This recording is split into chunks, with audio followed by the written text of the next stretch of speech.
Bugun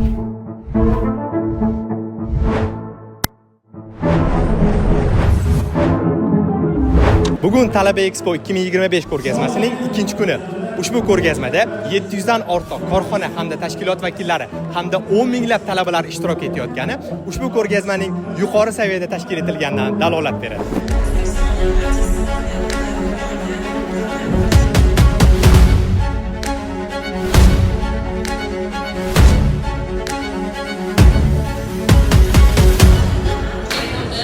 Assalomu alaykum yigitlar, yaxshimisizlar? Assalomu alaykum.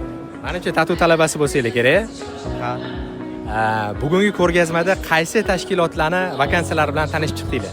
Biz banklarning vakansiyalari bilan tanishib chiqamiz. Hozir Milliy bankda Bekend dasturchi bo'yicha vakansiyasi bilan tanishib chiqdik. Hozir unga rezumemizni topshirdik. Zo'r. Omad sizlarga. Rahmat. Bugungi ko'rgazmamizda ishtirok etayotgan soha korxonalari hamda boshqa tashkilotlar vakillari bilan ham suhbat qurib ko'ramiz. Assalomu alaykum, yaxshimisiz? Assalomu alaykum, yaxshimisiz? Sizlar nimani taqdimoti bilan ishtirok etmoqdasizlar? Bugungi kunda Aloqa banki yoshlarni qo'llab-quvvatlash maqsadida yoshlarga kredit ajratyapti. Yoshlar deganda 18 yoshga to'lgan va 30 yoshdan oshmagan yoshlarni qo'llab-quvvatlash maqsadida ularga kreditlar ajratilyapti.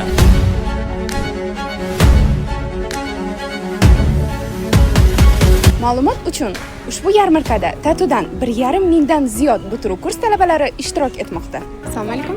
Bugungi tadbir haqida taassurotlaringiz bilan bo'lishsangiz? Talaba Fest 2025 yarmarkasi zo'r o'tyapti. Ko'tarinki ruhda, menga rosa yoqdi. Ko'plab vakansiyalar bilan tanishdim. Tashkilotchilarga rahmat. Ish beruvchi sizni ishga olishi uchun 3 ta sabab ayta olasizmi? Ayta olaman. Bu ishga o'z vaqtida yetib kelishi va berilgan topshiriqlarni o'z vaqtida bajarishi. Xo'sh, keyin xodimlar bilan birga ishlaydiganlar bilan aql inoqlikda, birgalikda, kuch birlikda deydi-ku, o'shanaqa bo'lib shu ish jarayonini olib borish. Assalomu alaykum. Bugungi yarmarkada nechta tashkilotlar vakansiyalarni ko'rdinglar? Bugungi yarmarkada hozir o'zimizga eng qiziqtirgan tashkilotlarga albatta murojaat qildik.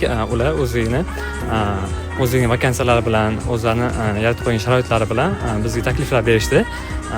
Men hozirgi kunda eng qiziqqanim Aloqa bankni bergan menga taklif bilan qiziqdim va bu bo'yicha yana izlanishlar qilib, ular bilan albatta bog'lanaman. O'ziga yoqadigan ish topdingizmi? Hali topmadim, aqtarib kelyapmiz.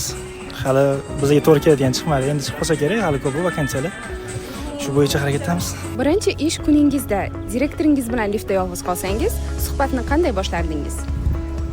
Avvalambor u bilan salomlashardim.